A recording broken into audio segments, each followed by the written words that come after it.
Hello, this is Anna, and I'm going to be narrating the presentation that the PwC Social Justice Club has made for Pride Month about people who are transgender. This video will talk about what it means to be transgender, the contributions to society made by transgender people, and ways to help against transphobia. So, firstly, what does it mean to be transgender? Being transgender is defined as identifying as a gender you were not born as, such as female to male, male to female, or non binary, which is not identifying with the two most common genders. There are many other ways to identify as well. Being transgender is a very individual experience with many different identities and labels. Everyone has their own unique ways of expressing their gender and identity. The following slides will show off some of the achievements and contributions made by trans people that improve our lives each day. This is James Berry, who lived from 1789 to 1965. He was a military surgeon in the British Army and rose to the rank of Inspector General.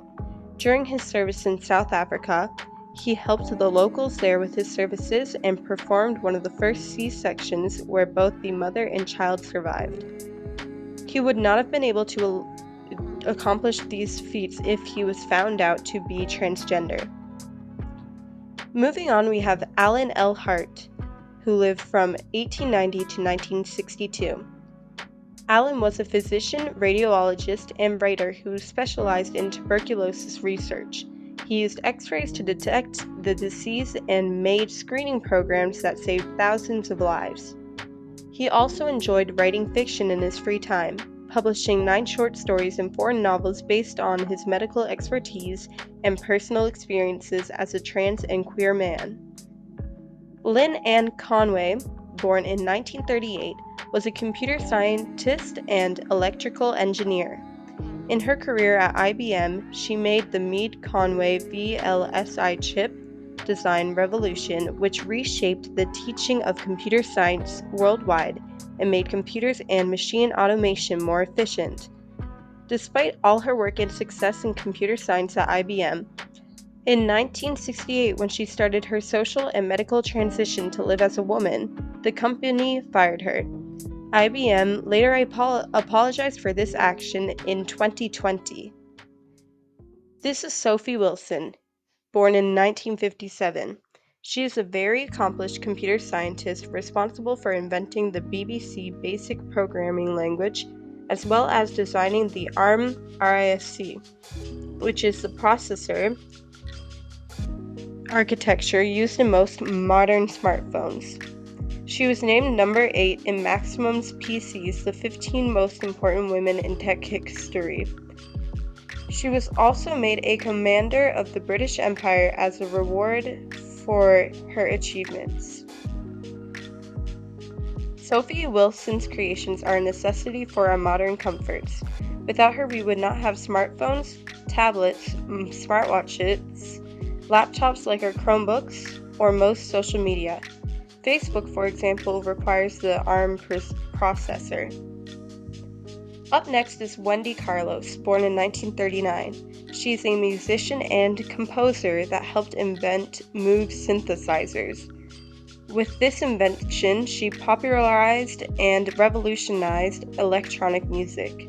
She then went on to win 3 Grammy Awards and made the soundtracks of movies A Clockwork Orange, The Shining, and Tron. Moving on, we have Martine Rothblatt, who was born in 1954.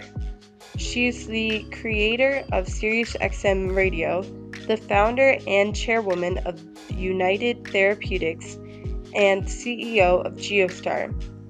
She has done a lot of things in a lot of fields of science. She has created a medicine for pulmonary hypertension after her daughter was diagnosed with it.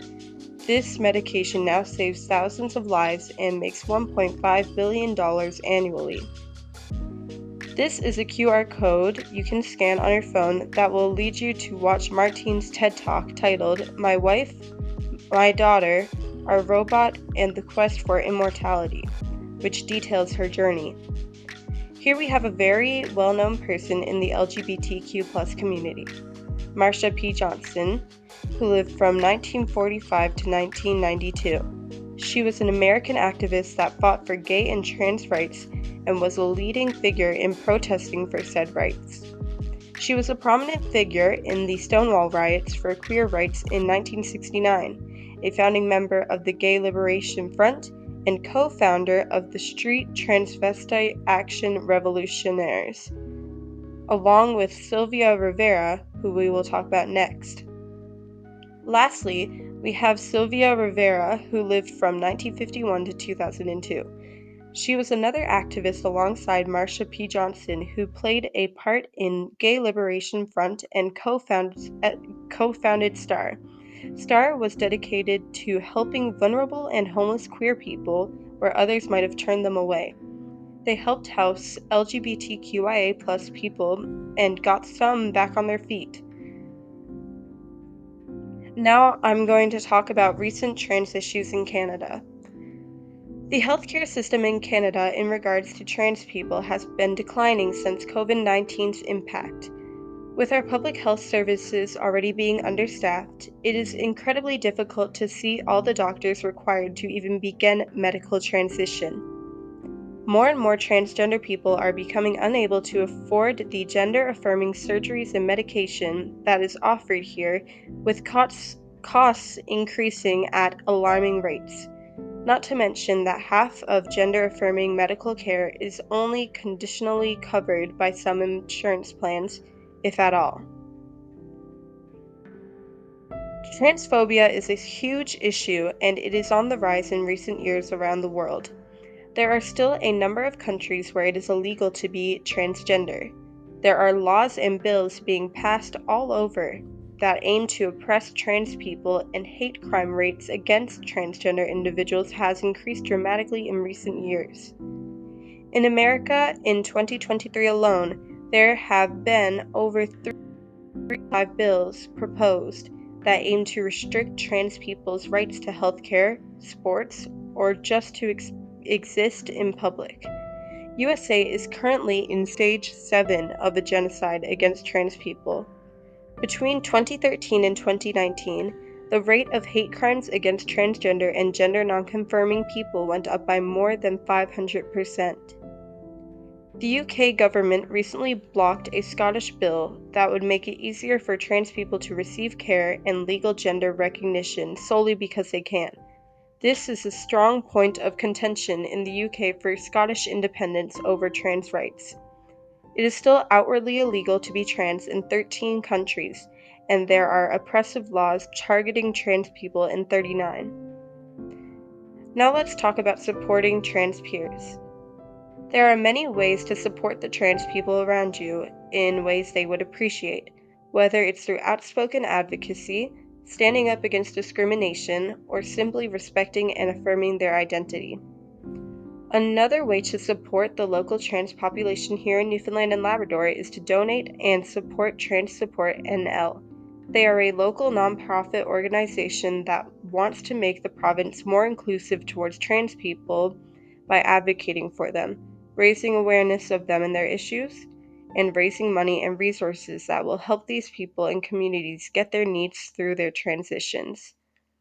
On screen right now, there is a QR code that takes you directly to their homepage where you can learn about them, what they do and accomplish, and donate to help them help continue to help people.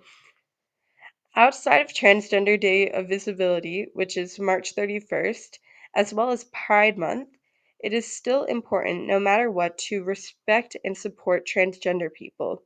Keep in mind, trans people are people just like you, and you should not discriminate just because what they identify as is something different than who they were born as.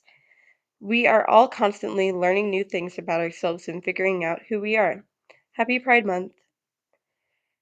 Thank you for listening. If you have any questions, comments, or feedback, or if you want to share any info with us, you can contact us with our school email, with Lily's school email, which is shown on the screen.